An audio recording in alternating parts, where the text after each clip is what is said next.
Alô, amigos, alô, turma, um grande abraço, um abraço gigante a todos vocês ligados aqui no canal Atenção Vascaínos. É o Acorda Vascaínos, agora aqui pelo AV1, pelo canal Atenção Vascaínos. Você que sempre curtiu o AV+, não deixe de curtir o AV+. O AV+, nós temos agora o canal de cortes. Tudo que a gente fala, tudo que a gente dá de informação, tá lá, resumidinho em cortes. Mas o Acorda Vascaínos está aqui agora no AV1, e eu agradeço muito a sua audiência, muito obrigado a você que está nos ouvindo. Se você está ouvindo agora mesmo, nesse horário aí de 7 e pouquinho, você está se preparando para ir para o trabalho, último dia da semana, você que está indo estudar, você que está indo fazer a sua ginástica, você que está correndo, está com a gente aqui, um grande abraço, muito obrigado a você. E se você está nos vendo depois, um abraço também, um abraço forte a todos vocês e principalmente a torcida vascaína. Torcida vascaína que tá de saco cheio, tá realmente muito preocupada com o que está acontecendo. Ontem a gente leu algumas notícias a respeito de penhora, de possibilidade aí de execução, dada essa notícia pelo colunista Anselmo Góes. E a gente é um traumatizado, né, cara? A gente já fica logo, meu Deus do céu, cara. Quando é que isso vai terminar? Quando é que acaba isso? É muito simples. É só no dia que o Vasco tiver realmente um investidor, tiver um parceiro, e a direção do Vasco deve estar, é o que se acredita, nesse caráter de urgência, porque quem paga a conta, quem tem que dar desculpa para quem não recebe, para quem vai ter que procurar a justiça para tentar reverter casos, como é o Transferban, é a diretoria do Vasco. Será que gostam de ficar vivendo perigosamente? Claro que não. Claro que não. Então, essa situação que envolve esse fantasma, a gente espera que o Vasco possa resolver e o quanto antes. Entrar na RJ, que também não é uma situação assim tão fácil, porque precisa fazer acordo com credores, que às vezes não aceitam deságios gigantescos. Muita gente vai brigar até o final. O Vasco tem uma questão da arbitragem, que parece que está tomando um rumo, mas tudo no Vasco, nessa questão administrativa, burocrática, demora. É muito demorado. A gente está vendo aí a questão do potencial construtivo. Tudo no Vasco é arrastado, tudo no Vasco é difícil, tudo no Vasco é a fórceps. E o que mais entristece é que sempre foi assim. Sempre foi assim. Eu gosto de buscar um pouquinho, valendo-me um pouco da minha experiência, do meu tempo de vida. Não gosto de ficar dizendo, eu sou velho, tenho mais tempo. Não. É porque eu acho que a experiência de vida é legal quando é dividida. Quando a gente pode contar aquilo que a gente viveu, até para alguma pessoa ouvir e dizer, pô, que legal, mas eu não vou fazer isso. É meio que dar um balizamento, é meio que dar um conselho, né? E eu vivo o Vasco há muitos anos. E o Vasco sempre foi assim. Problemas financeiros, problemas de penhora, problemas de brigas políticas, problemas de dificuldade, problemas. Só que o Vasco tinha, durante muito tempo, e teve durante muito tempo, um futebol pujante. Os jogadores resolviam os problemas dos dirigentes. Então os jogadores brilhantes faziam o Vasco passar meio que, vamos colocar, quase que incolor, quase que invisível diante dos problemas. Mas eles sempre aconteceram. Sempre aconteceram. Jogadores que não recebiam, jogadores que brigavam, jogadores que tinham problemas e ganhavam vale, né? O Vasco sempre foi assim. Infelizmente. Como a grande maioria dos clubes. Só que os tempos mudaram. E muitos dos clubes se profissionalizaram, melhoraram essa questão de trabalho, de gestão. E essa talvez seja a grande decepção da gestão Pedrinho. Porque Pedrinho é um cara de alto nível, muito inteligente, muito capaz, eu digo, na questão de entender, de fazer ali o meio de campo, longe de ser um cara intransigente, muito pelo contrário. Mas o bom comandante, às vezes, precisa ser um pouco intransigente. Ele precisa ter um pouco de decisão no final. E acho que o Pedrinho está fraquejando muito nisso. Está pelo menos passando essa imagem. A gente não convive no dia a dia. Ontem aconteceu um fato dentro do CT Moacir Barbosa, que é um fato que é corriqueiro no Vasco. É um fato que acontece. Se a gente for puxar da memória aí recente, quantas vezes a torcida organizada do Vasco não foi ao CT? Quando não tinha CT, quantas vezes invadiu São Januário? Quantas vezes entrou no gramado para reclamar de postura de jogadores? Várias vezes. Centenas de vezes. Assim é a torcida. Assim são os torcedores, porque a paixão os move. A paixão move a gente. A gente fica chateado pelo sucesso dos outros.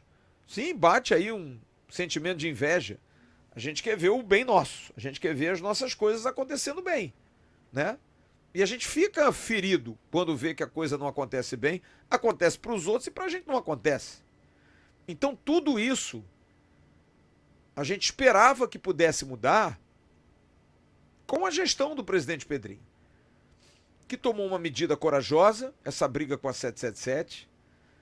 Mas está demorando muito, presidente. Está demorando demais, está muito arrastado, está muito devagar, sabe? Não está legal.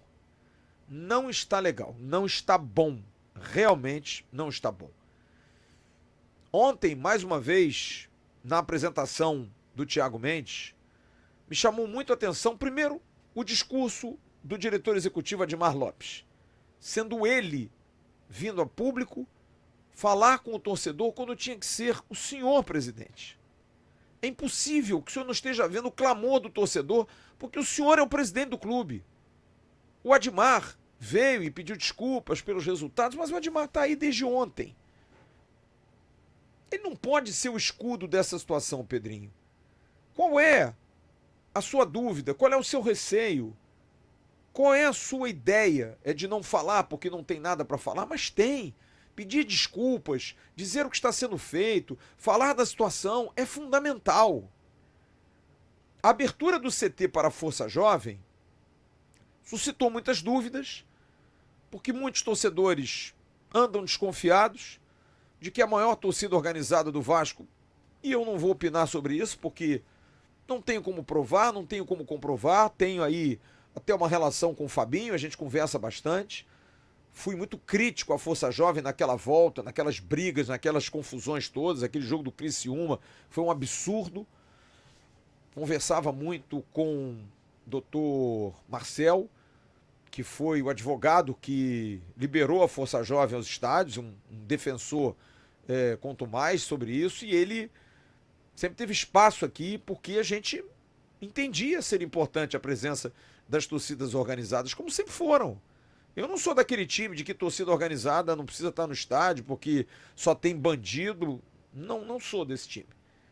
Acho que a torcida organizada, como qualquer torcedor, tem que pagar o seu ingresso, mas precisa ter apoio sim para fazer as grandes festas. Para fazer bandeirões, faixas, sabe? De alguma maneira dar um gás ao jogo. Mas sem violência, sem diferenciação, muito pelo contrário.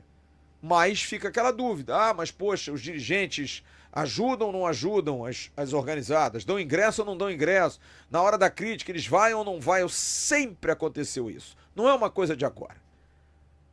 Quando se dizia, e eu me lembro, num jogo Vasco e ABC, que o Luiz Melo, o senhor da SAF, tinha brigado com as torcidas organizadas, lembra?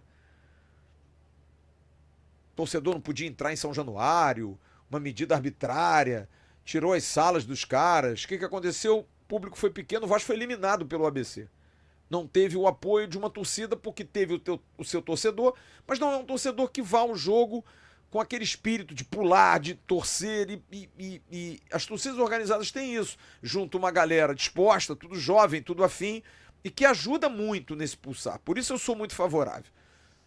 A GDA, por exemplo, uma torcida que, enquanto a Força Jovem esteve fora, a GDA foi muito importante da sua forma de torcer. Acho que está até um pouco apagada, né?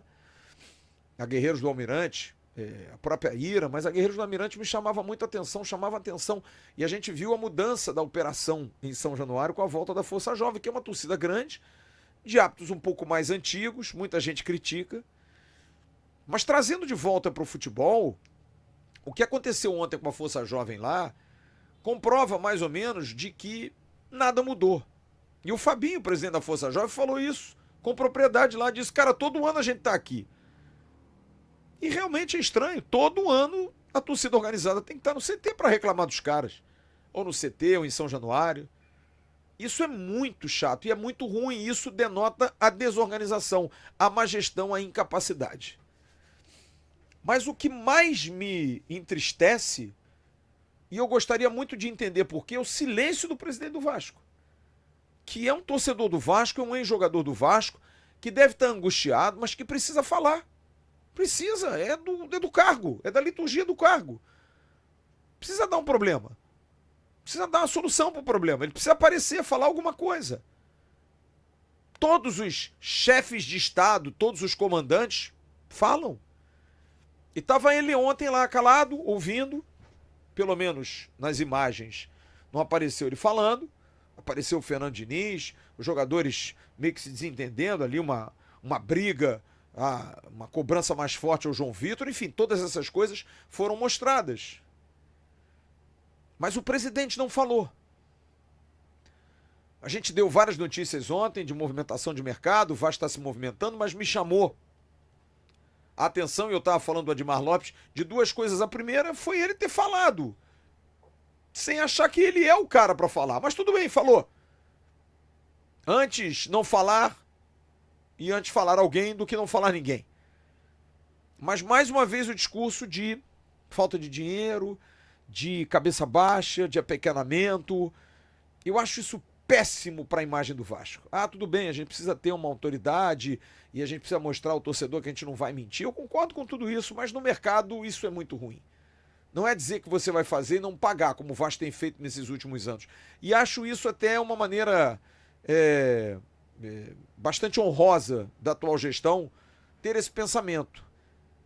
Mas precisa arrumar uma solução, porque do jeito que está, sendo honesto, sendo correto, sendo austero, não vai dar certo e não está dando certo.